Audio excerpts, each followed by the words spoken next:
welcome to my channel. Thank you for visiting with me today. So I wanted to do another video talking more about my weight loss journey, and specifically today, or in this video, I was going to talk about, hi Tina, you're going to unplug my light.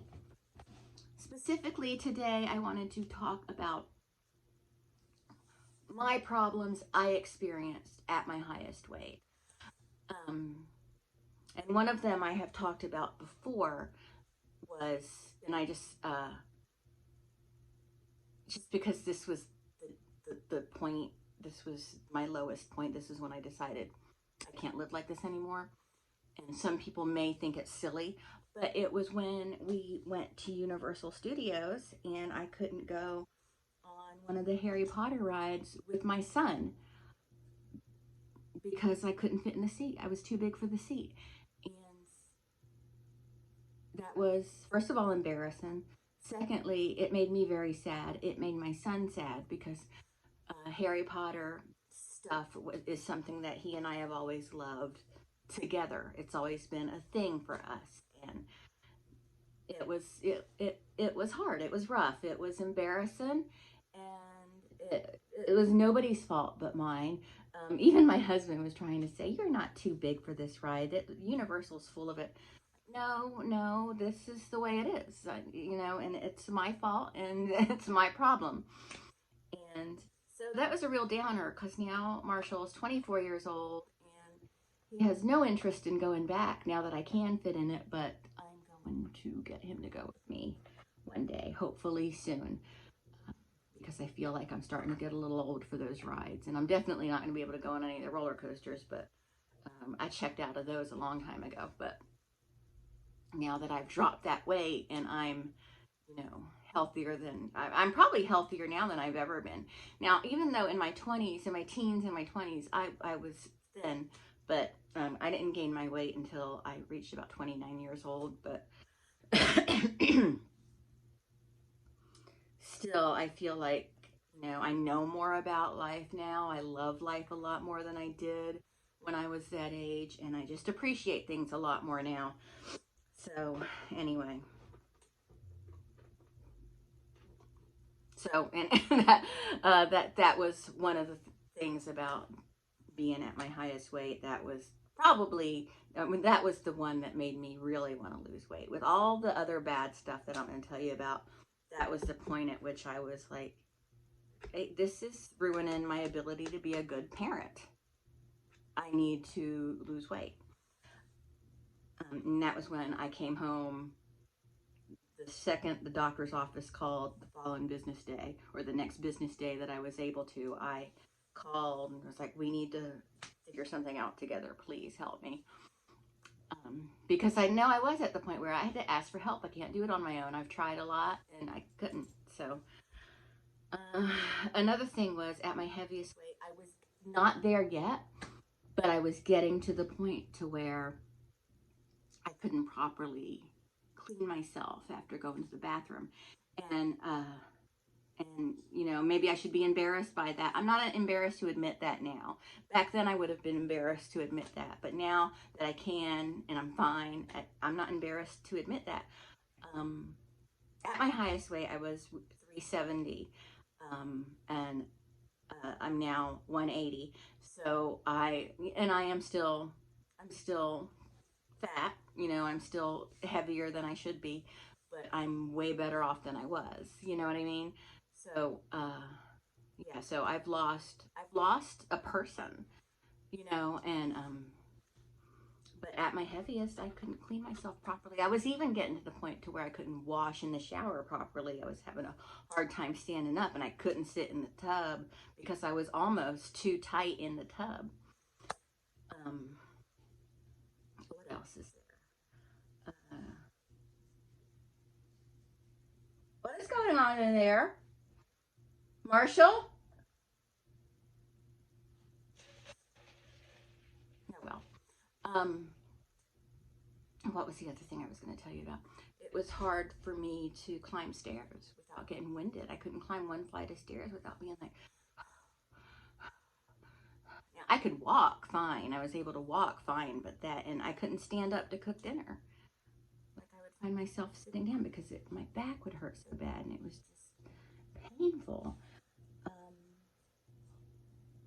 I had trouble getting comfortable at night when I was trying to go to sleep. I couldn't, and I think part of this was fear. I was afraid of not being able to breathe if I laid down wrong, and if I flipped over on my back or whatever. And so I had a lot of issues with sleep and um, comfort. I was waking up in miserable pain every morning. Um, and it was so hard for me to stretch and move my body and get some exercise in. And what else was there? Uh,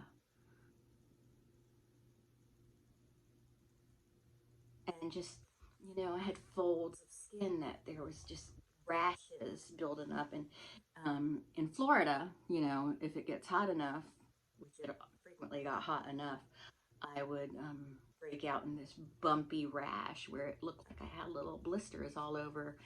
And like if I sat down or something, the fat would push against it and they would burst, and they would ooze. I had that. Plus, not being able to wear fashionable clothes, that I felt good in.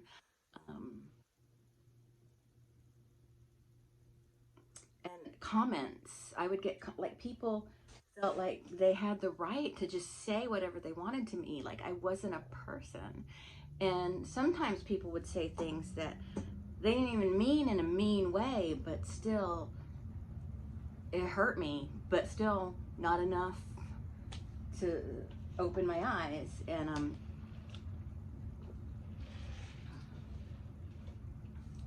I just couldn't take it anymore. My armpits, my under boobs, and I had the boob thing that just went all the way around my back, um, which was so uncomfortable. And just being uncomfortable in my body. I don't mean uncomfortable confidence wise, I mean uncomfortable just mass wise. It was just, I could not get comfortable. There was just so much everywhere. And I'm so, I know I'm blessed, and I'm so grateful that I had Eric in my life. He never saw me as what I was. And, I just don't know where I'd be right now if I didn't lose the weight. I really wonder where I would be now. I would get this sour smell from the sweat and everything, and I would wash and wash and wash, and I just could never get rid of that smell. And again, Eric would tell me it was my imagination.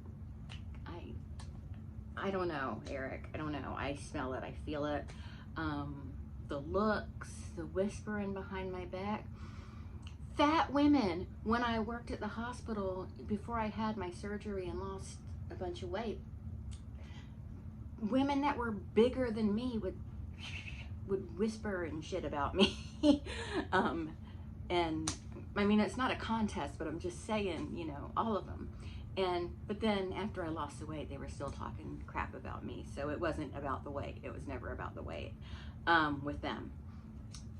But yeah, it was just things like that, and just the discomfort and the heartburn, which ended up coming back after my first weight loss surgery because of the just Marshall, what are you doing? What are you doing? Oh, okay.